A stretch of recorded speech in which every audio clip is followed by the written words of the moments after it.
Assalamualaikum warahmatullahi wabarakatuh.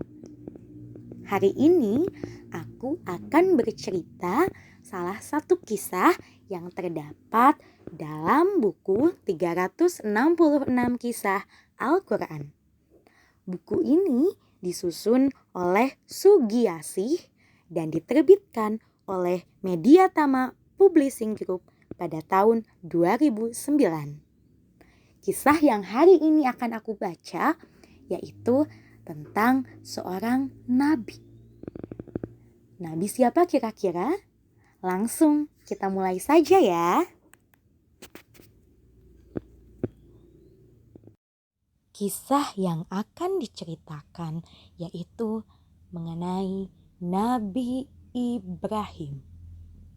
Yang pertama, masa kanak-kanak Nabi Ibrahim. Nabi Ibrahim tumbuh seperti anak-anak yang lain. Ayah dan ibunya sangat menyayanginya. Ayahnya bekerja sebagai pengukir patung-patung berhala. Sejak kecil, Nabi Ibrahim telah mengenal cara-cara pembuatan patung dari ayahnya. Namun, tidak sedikit pun dia percaya dengan penyembahan yang dilakukan oleh masyarakat saat itu. Nabi Ibrahim tidak pernah sekalipun melakukan penyembahan berhala. Allah Subhanahu wa Ta'ala telah mengkaruniakan iman dan tauhid kepada Nabi Ibrahim sejak masa kanak-kanak. Oleh karena itu, dia terpelihara dari perbuatan syirik terhadap Allah.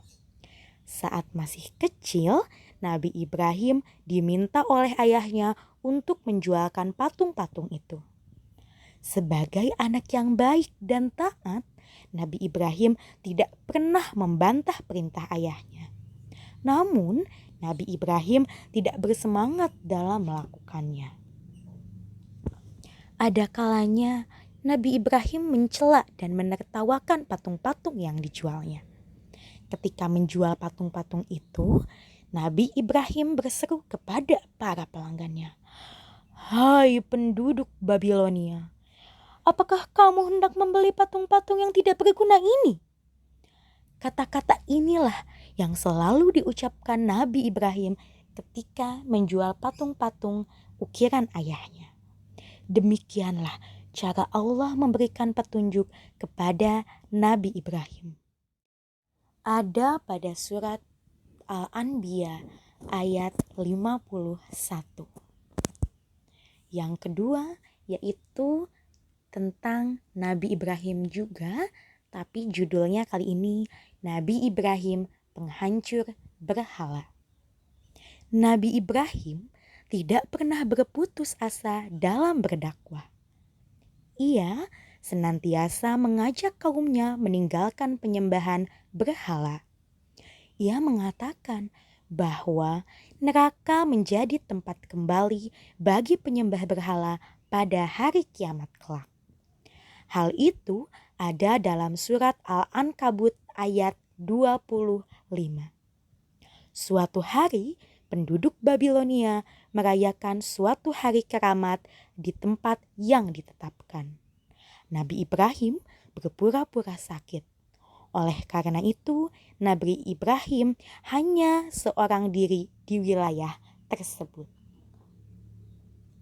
Setelah itu, ia pergi ke tempat patung-patung berhala disimpan. Ia pergi dengan membawa sebilah kapak besar. Sesampai di tempat tersebut, ia menghancurkan patung-patung berhala itu. Hanya satu patung berhala yang tidak dihancurkan, yaitu patung berhala yang paling besar. Ia sengaja melakukan hal itu untuk maksud tertentu. Kemudian, ia menggantungkan kapak tersebut pada leher patung besar itu. Beberapa hari kemudian, penduduk Babilonia telah pulang. Mereka kaget mengetahui patung-patung berhala telah hancur. Mereka sangat marah dan bermaksud mencari orang yang menghancurkan berhala tersebut. Mereka mencurigai dan menuduh Nabi Ibrahim sebagai penghancur berhala. Kemudian Mereka memanggil Nabi Ibrahim untuk mempertanggungjawabkan perbuatannya. Hakim bertanya kepada Nabi Ibrahim, "Apakah kamu yang telah menghancurkan patung-patung Tuhan kami?" Nabi Ibrahim menjawab, "Patung besar dengan kapak di leher, itulah yang menghancurkan Tuhan kamu. Kalau tidak percaya, kamu dapat bertanya kepadanya." Hakim dan orang-orang yang ada di situ terdiam. Hakim berkata, "Engkau mengetahui patung-patung itu tidak dapat berbicara. Mengapa engkau menyuruh kami bertanya kepada patung itu?" Nabi Ibrahim pun menjelaskan pendapatnya tentang Tuhan mereka. Mereka sadar bahwa penjelasan Nabi Ibrahim itu benar. Namun mereka tetap tidak mau meninggalkan kepercayaan nenek moyang mereka. Selanjutnya yaitu kisah ketiga, pembakaran Nabi Ibrahim. Hakim telah menjatuhkan hukuman kepada Nabi Ibrahim. Ia akan dibakar hidup-hidup. Nabi Ibrahim telah dinyatakan bersalah karena menghancurkan patung-patung berhala. Seluruh penduduk Babilonia diperintahkan untuk mencari kayu bakar. Kayu-kayu tersebut digunakan untuk membuat api yang sangat besar. Kayu yang terkumpul sangat banyak. Tumpukan kayu telah melampaui tinggi bangunan di tempat tersebut. Kemudian mereka menyulut kayu dengan api. Api berkobar-kobar besar sekali. Suhu udara yang ada di sana menjadi sangat panas. Tangan, kaki, dan tubuh Nabi Ibrahim diikat. Setelah itu, ia ditempatkan di atas pelontar batu. Ketika hendak dilempar, Nabi Ibrahim berdoa, "Cukuplah Allah sebagai penolongku, dan Allah adalah sebaik-baik penolong." Allah berfirman, "Wahai api, jadilah kamu dingin dan penyelamat bagi Ibrahim." Kisah pembakaran Nabi Ibrahim diceritakan dalam surat Al-Anbiya ayat 68 sampai 69.